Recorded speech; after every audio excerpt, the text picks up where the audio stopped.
ушундай сезимдер мурда менен болобуз. Кыргыз элине рахмат айтам. Биринчи баары болобуз.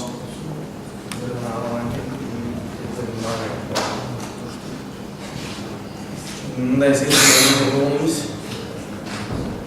Толкундандым.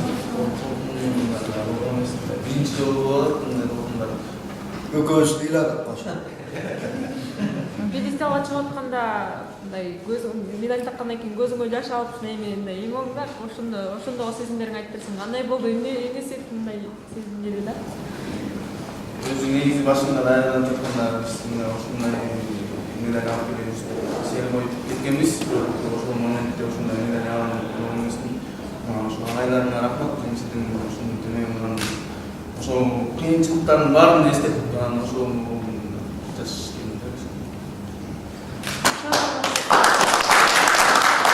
биринчиден медаль Кыргыз элине арнайм. Андан кийин апам арнайм. Негизги ошо биринчи көчөдө деп апам алып келген спортко ошол спортко. Ошо. Иззат, алдыдагы пландарыңды айтып берчи, ушуну менен кандай? Дагы эле ушинтип немете бересиңби спортко?